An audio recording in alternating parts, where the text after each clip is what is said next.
Now that was fast food. Are those Hebrews biscuits you're eating? Chapter 4, verse 15. We do not have a high priest who is unable to sympathize with our weaknesses, but we have one who has been tempted in every way, just as we are, yet was without sin.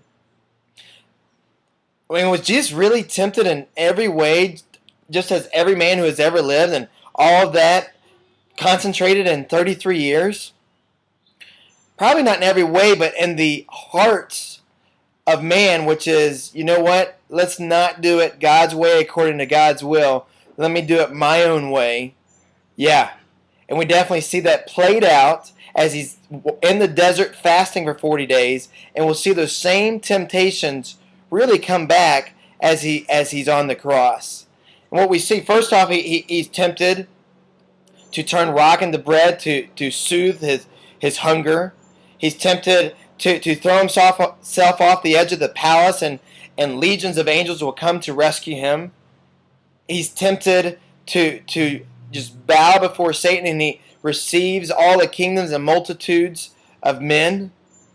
And each time he relies on the Word of God to fulfill the will of God. And then when we come back, and it's at the climax of his life, and it's at the time of the crucifixion, we really see these same temptations come back, which would be to not do the will of God. He's on the cross. He's extremely thirsty, and he's feeling physical anguish. He could have easily turned anything into water and had it to drink. And to do a miracle like that on the cross would have instantly announced himself as Lord, and he'd be taken down and he'd be saved of crucifixion. But even more than that, it's these tempters who are insulting him and say, you know, if you're really God, just beckon the angels and legions will come and take you off the cross. Basically the same idea. Legions of angels will save you. And he resists. Because the will of God is that he had come to die and to be resurrected.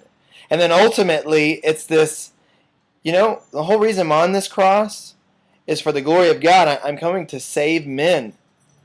And that's what Satan had already told him. If you want the multitudes of men, I'll give you every last kingdom on this earth. And it was indeed Satan's to give, because Adam had already lost his authority over the earth, as we've already talked about. So it's Satan's to give. Satan is giving him the multitudes, and it's the easy way out. All he has to do is bow. And yet, he's not going to take the easy way out. He is going to fulfill the will of God based on the power of the Word of God. And he overcomes the temptations to do things our way, not the will of God. And he overcomes them, and he defeats Satan and his power over death. And because of that, he can restore us. And because of that, he can also condemn us, but instead of condemning right now, what he's offering is grace and mercy, and to stay at his throne. And he'll keep giving us grace and mercy and restore us to also fulfill the will of God.